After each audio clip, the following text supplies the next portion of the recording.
Welcome to the deep dive. You're here because, well, you want to get smart fast. That's the idea. We take fascinating, sometimes complex stuff, and we try to boil it down to the essentials for you. Exactly. And today, we're diving into the world of the scholar Ibn Taymiyyah, specifically his really compelling ideas on creation and what they might tell us about God's existence. And our main guide for this intellectual journey is Mohammad AbdurRahman. We're drawing heavily from his insights, especially a really interesting Twitter thread he did exploring Ibn Taymiyyah's thought. Yeah, that thread was fascinating. It was. And we'll also pull from some of his other writings to, flesh things out. So what's the core mission here? What are we trying to unpack? For me, it's this really nuanced view Ibn Taymiyyah had on how the world originated. Mm-hmm. Because, and this might surprise some people, he wasn't necessarily arguing for creation out of absolute nothingness. Precisely. That's often the standard assumption, isn't it? But his view is, well, it's different. It is. So we're kind of on a mission today to explore this really thought-provoking alternative he presents. It might shift some perspectives. Yeah, definitely. It's a point that often causes a bit of a double take. It can genuinely make you reconsider some pretty fundamental ideas.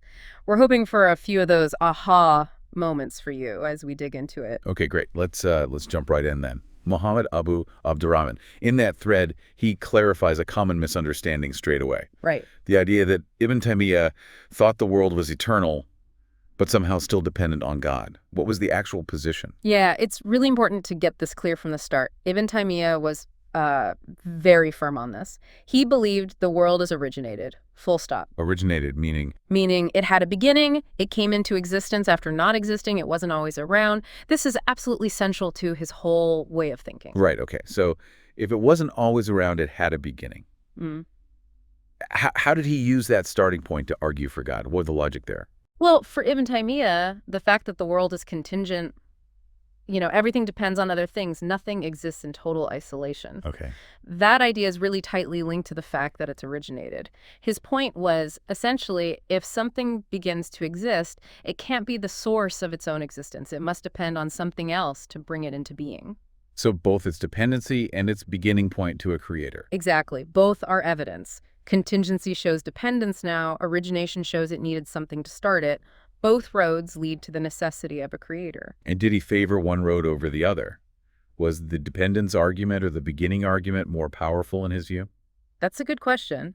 While he definitely saw both as valid paths, he seemed to think the argument from origination, the simple fact that the world started, was perhaps the stronger, maybe more self-evident proof for an eternal originator. Interesting. So how did he build that argument? What was the core reasoning behind focusing on the beginning? He actually drew directly from the Quran, from this really powerful question. Were they created by nothing, or were they the creators of themselves? Oh, okay. It's a classic example of what philosophers call reductio ad absurdum, basically ruling out the impossible options. How does that work here? Well, think about it. Ibn Taymiyyah lays it out. Things that begin to exist. They obviously didn't just pop up from absolute, utter nothingness. That seems intuitive. Right. And they certainly couldn't have created themselves. I mean, that would require them to exist before they existed to do the creating, which is, well, a logical contradiction. Impossible. Totally impossible. So if it wasn't nothing and it wasn't self-creation, the only logical conclusion left is there must be an unoriginated originator, someone or something that didn't have a beginning itself. Okay, that makes sense. But now we get to that really interesting twist you mentioned earlier.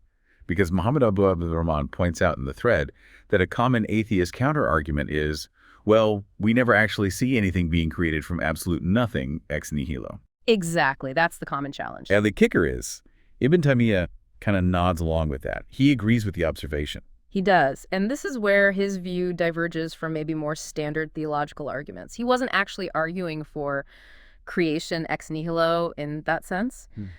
Something conjured out of sheer non-being with zero prior conditions. So if he didn't believe in creation from absolute nothing, what did he mean by origination? How did things come into being in his view? Okay, so for Ibn Taymiyyah, origination meant something coming into actual existence, but coming from a prior material state. Not from nothing, but from something else that existed before it. Like wood becoming ash. Sort of, but maybe even more fundamental. He believed that everything we see, the whole cosmos really, was originated this way. New substances, new entities arising from substances that existed just before them, a continuous process. Was this just a philosophical idea, or did he see support for it in Scripture? He found support in religious texts, yeah.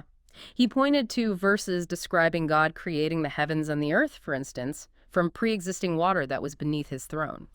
Okay, so there was a prior something. Yes, and he argued that even if you imagine, hypothetically, an endless chain of these prior materials stretching back infinitely, God's creative act is still necessary at every single step to bring the new form into being out of the old one. So the specific things are always originated, even if the type of stuff has always existed in some form. Exactly. The genus of creations, the general category of created things, might have an eternal lineage in terms of prior conditions, but each individual creation, this star, this planet, this person, is definitely originated. It has a beginning, and it depends utterly on God for that beginning. You know, it's striking how this almost seems to resonate with some ideas in modern science. That Twitter thread mentions this connection too, doesn't it? Regarding matter and energy.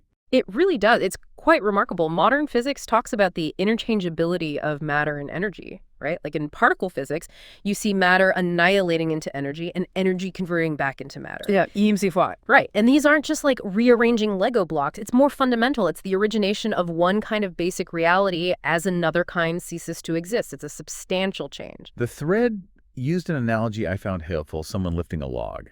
How does that simple picture illustrate this? It's a neat illustration of systems interacting. When you lift a log, your body expends energy, transferring some potential energy to the log.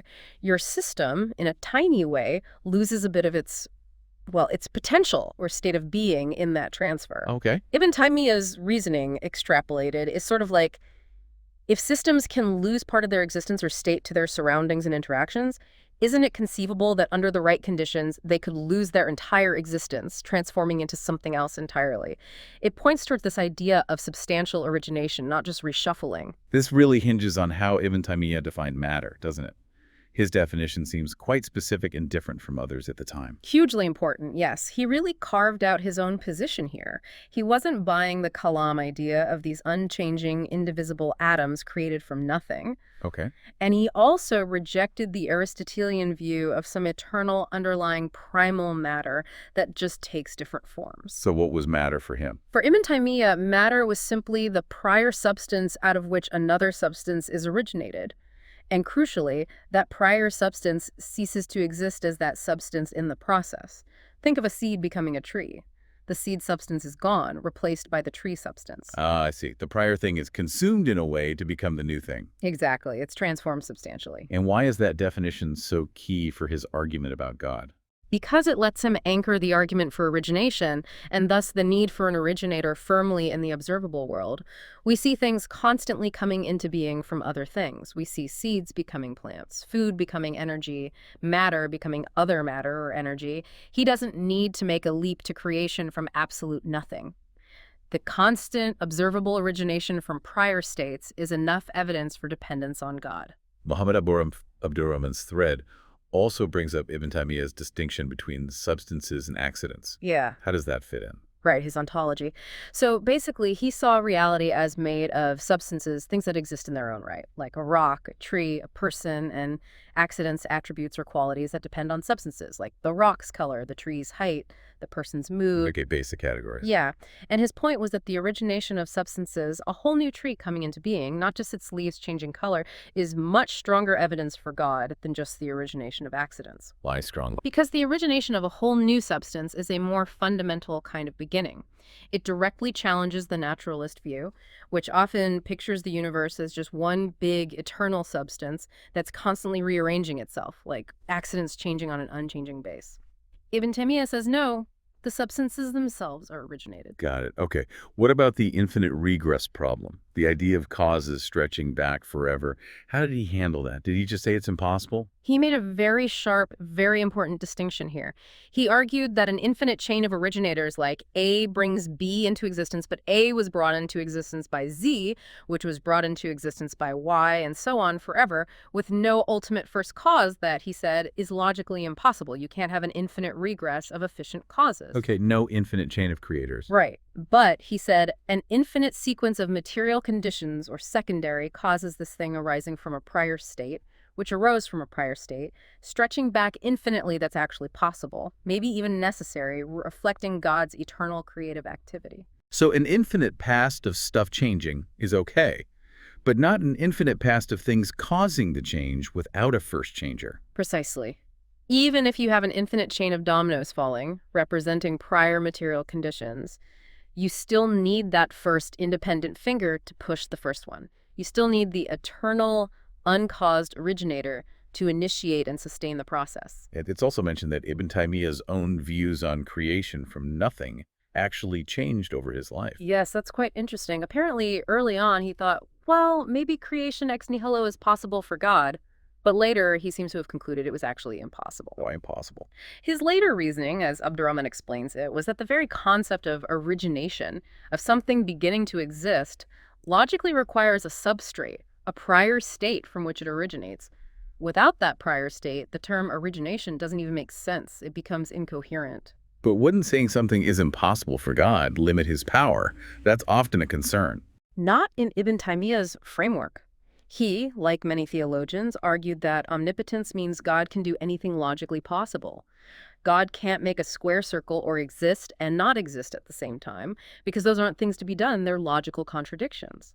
He placed creation from absolute nothing into that category, a logical impossibility, not a limit on God's power over actual possibilities. So for him, the real demonstration of God's creative power wasn't some hypothetical leap from non-being, but the constant observable reality of things coming into existence out of other things. Exactly. That's the evidence right in front of us. Okay, let's circle back to Muhammad Abu Abdurrahman's thread and the theological advantages he highlights for this view, this perpetual creation ex materia, from matter. What are some key benefits? Well, first, it really strengthens the causal principle.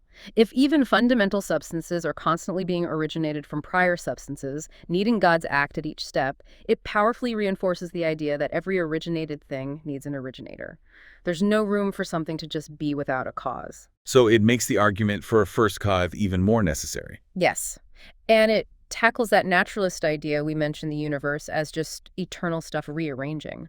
Ibn Taymiyyah says the stuff itself is constantly being originated anew. AbdurRahman quotes Ibn Taymiyyah saying something like, "Things originating ex nihilo are somewhat similar to things originating without an originator." It's almost too magical, too disconnected from causality. Focusing on origination from something makes the need for an originator much clearer.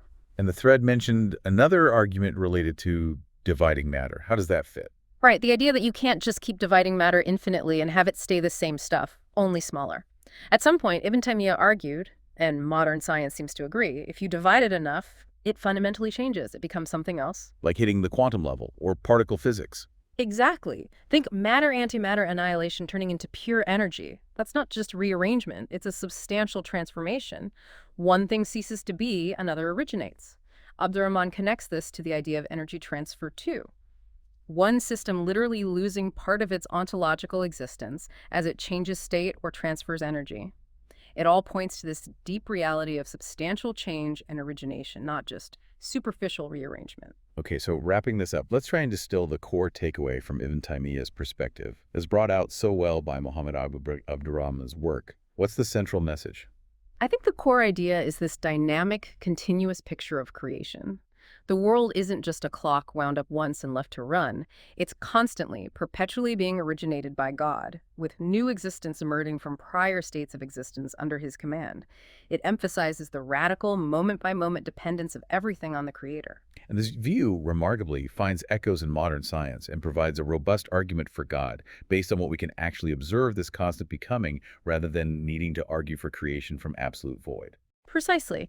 It's a framework that feels both anciently rooted and surprisingly relevant, a compelling way to see the relationship between the Creator and the created order. So here's something for you, the listener, to think about.